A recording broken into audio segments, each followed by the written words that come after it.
¿Qué tal amigos de YAP TV? Muy buenos días, buenos días. Nos encontramos en el sector de el centro de Guayaquil, específicamente ubicados en la calle Luque, entre Pichincha y Pedro Carbo. Nos encontramos específicamente en los exteriores del Instituto de Seguridad Social de las Fuerzas Armadas, donde los pensionistas se han dado cita, más de 100 pensionistas, estimados amigos, y quienes están en los alrededores, para exigir ciertos pagos desde el nuevo gobierno. Vamos a acercarnos en estos momentos, en esta transmisión en vivo, hacia ellos, estimados amigos, para dialogar en este sector de la ciudad. Queremos los préstamos quirografarios, necesitamos solventar necesidades económicas, estamos comprando medicinas en las farmacias, pensionistas, montepíos y derechohabientes, estamos abandonados, somos de las Fuerzas Armadas, se devuelve el dinero del ISPA. Vamos a dialogar con los representantes, el señor Salomón Llerena. Muy buenos días. ¿Cuál es el problema que están presentando los pensionistas de las Fuerzas Armadas en estos momentos? Buenos días, estimado. Buenos días, Ecuador. Señor presidente Guillermo Lazo, antes de seguir con la intervención por este medio, quisiera recordarle que usted hizo un compromiso con los militares en servicio pasivo y se comprometió en derogar la ley y aquellos artículos que violentan el derecho de cada uno de los pensionistas y trabajadores de la nación. Me refiero específicamente a la retención del 40% que se está haciendo de los sueldos que se retienen, y esto es inconstitucional. Ni jubilados ni pensionistas pueden ser retenidos sus sueldos a no ser que sea por causa de manutención. Es lo único que faculta la Constitución. Cualquier otra cosa que se diga es contrario a la ley. ¿Cuál es la deuda que tiene el Estado con el ISPA en este caso? Actualmente el Estado debe 605 millones, no son 570, 605 millones. Esos 605 millones, si estuvieran aquí en el instituto, en este momento servirían para brindar prestaciones de la seguridad social, como por ejemplo los préstamos quirografarios, préstamos de bienes, préstamos para construcción, etcétera, etcétera, etcétera. ¿Están inhabilitados los pensionistas? ¿No pueden realizar? Entonces, escúcheme, señor presidente. La tasa de interés que presta el IFA es una tasa que bordea entre el 9 y el 10%. Los bancos a ti te prestan entre el 16, 18 y hasta 24%. ¿Qué ocurre con esos 570 millones?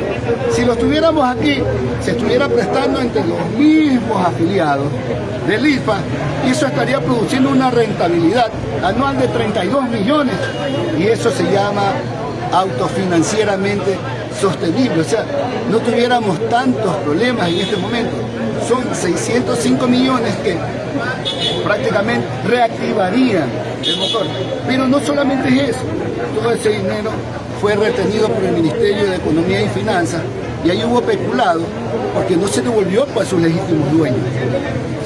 Se lo hizo y se lo invirtió muy probablemente en otras necesidades, pero esa figura es un delito ante la ley. Claro, ahora, ¿qué otro perjuicio más tiene? Por ejemplo, en el tema de salud manifiestan los pensionistas. ¿Cuál es el problema? Le explico. Los hospitales de Fuerzas Armadas ingresaron prácticamente a conformar la Red de Salud Pública, ¿no? Y como Red de Salud Pública, el ISPA, que es un ente autónomo, contrata servicios de salud.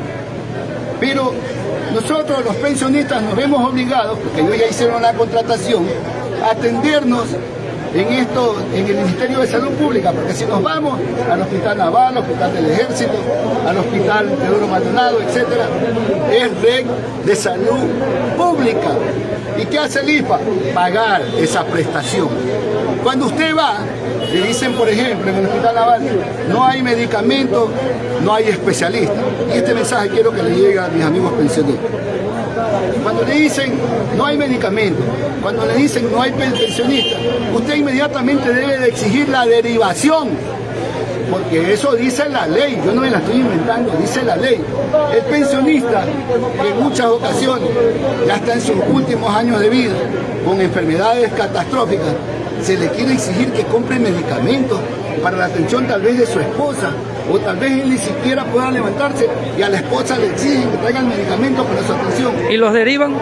No los derivan, violentan sus derechos, y eso es lo que yo quiero que mis compañeros entiendan y se enteren y exijan esas derivaciones y pregunten por qué no lo quieren derivar, quién no lo quiere derivar y responsabilicen a esas instituciones. ¿Qué instituciones son las responsables? ¿El Ministerio de Defensa? A ver, estamos hablando de salud pública y les acabo de decir que la regla componen hospitales militares, ya, Instituto de Seguridad Social, IES, y hablemos de dispensarios y toda la red que usted ve de atención a cualquier ciudadano. Claro. Allá nos mandan primero. Luego lo derivan, pero dependiendo de quién vaya a hacerse atender, porque no conoce sus derechos, simplemente se muere.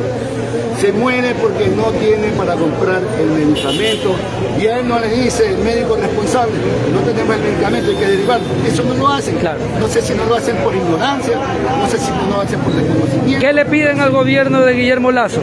Presidente Guillermo Lasso, nuestros derechos han sido violentados por un gobierno corrupto. Desde el 2008, con esa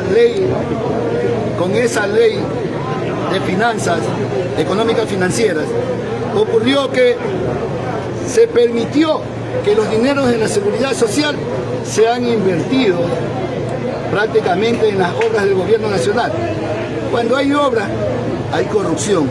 Y es allí donde se invertía la mitad, e inclusive hasta cuando compran los medicamentos, señor presidente, se invierte la mitad y se roban la mitad. Usted y yo conocemos, pero ¿qué ocurre? En esa misma ley, en el artículo 200 y 201, ocurre que el resultado de esas auditorías, se habla de auditorías, tienen el carácter de reservado. Como tienen el carácter de reservado, todo queda en la impunidad.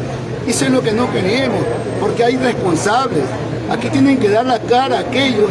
Por ejemplo, les voy a poner un ejemplo sencillo. Seguro Sucre, un problema que lo conoce todo el mundo. El IPA despidió a Hispana de Seguros, contrató a Seguro Sucre. ¿Sabe usted cuánto le pagó Seguro Sucre al IPA, al Ministerio de Defensa? Eso ya es público. Claro que nadie va a firmar y lo va a llevar a una notaría y decir le entregamos tanto. Pero el gobierno nacional acaba de terminar el contrato con Seguro Sucre porque conoce que la corrupción nace desde ahí. ¿Qué ocurrió con aquellos que tenían casas en la provincia de Manabí?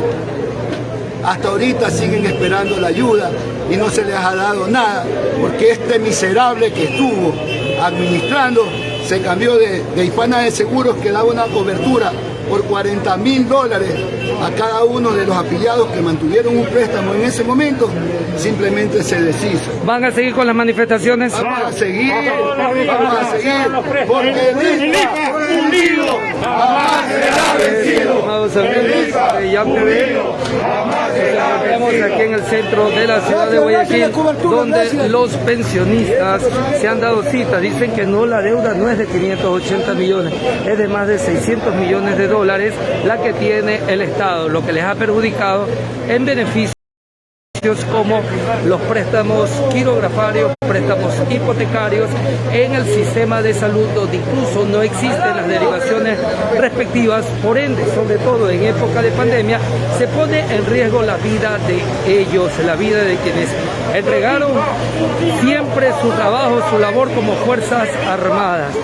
Desde el centro de Guayaquil estamos reportando, gracias a Gentil Auspicio YAP Inmobiliario CC, especialistas en la compra, venta y alquiler de sus propiedades. Aprende inglés junto a nosotros en la Fundación Internacional Dr. Arturo Espín Ordóñez. Acceda a nuestras becas gratuitas de inglés. Psicólogo Walter Chamba. Contáctale ya, las consultas son totalmente virtuales al WhatsApp 0994 23 89 52. Somos YAP TV, comparta nuestras transmisiones.